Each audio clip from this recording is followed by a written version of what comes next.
നേട്ടങ്ങളുടെ പട്ടികയുമായി തൃശൂർ ജില്ലാ rural police. Criminal സംഘങ്ങൾക്കെതിരെ നടപടി ശക്തമാക്കാൻ ഒരുങ്ങി റൂറൽ SP. 2025 ജനുവരി മുതൽ 2026 മെയ് വരെ കാപ്പ പ്രകാരം 50 പേരെ ജയിലിലടയ്ക്കുകയും 207 പേരെ നാടുകടത്തുകയും ചെയ്തതായി റൂറൽ SP B കൃഷ്ണകുമാർ വ്യക്തമാക്കി. വിദേശങ്ങളിലേക്ക് യാത്ര ചെയ്യുന്നതിനായുള്ള പാസ്പോർട്ട് പോലീസ് വെരിഫിക്കേഷൻ പൂർത്തിയാക്കി തൃശൂർ റൂറൽ പോലീസ് സംസ്ഥാനത്ത് 1ാം സ്ഥാനത്താണ്. കഴിഞ്ഞ 12 മാസത്തിനിടെ ഏകദേശം 1 ലക്ഷം അപേക്ഷകളാണ് കാലതാമസമില്ലാതെ തീർപ്പാക്കിയത്. വാഹനാപകടം സംഭവിച്ചാൽ ഉടമയ്ക്ക് ഇൻഷുറൻസ് ക്ലെയിം ലഭിക്കുന്നതിന് അത്യാവശ്യമായ പോലീസിന്റെ GD സർട്ടിഫിക്കറ്റ് 48 മണിക്കൂറിനുള്ളിലാണ് റൂറൽ പോലീസ് ലഭ്യമാക്കുന്നത്. സൈബർ തട്ടിപ്പുകൾ വർദ്ധിക്കുന്ന സാഹചര്യത്തിൽ നഷ്ടപ്പെട്ട പണം അതിവേഗം തിരിച്ചുപിടിച്ചു നൽകുന്നതിൽ റൂറൽ പോലീസ് സംസ്ഥാനത്ത് 1ാം സ്ഥാനത്താണ്.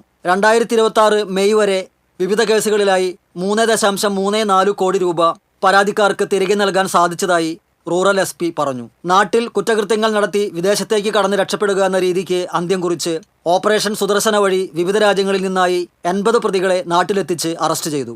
ഇതിനായി രാജ്യത്തെ എല്ലാ വിമാനത്താവളങ്ങളിലും ലുക്കൌട്ട് സർക്കുലർ പുറപ്പെടുവിച്ചിരുന്നു. 112 എന്ന എമർജൻസി നമ്പർ സംവിധാനത്തിന്റെ റൂറൽ പോലീസിന്റെ പ്രതികരണ സമയം വേഗത്തിലാക്കിയത് മികച്ച നേട്ടമാണെന്ന് റൂറൽ പോലീസ് വ്യക്തമാക്കി. TCV ഇരിങ്ങാലക്കുട.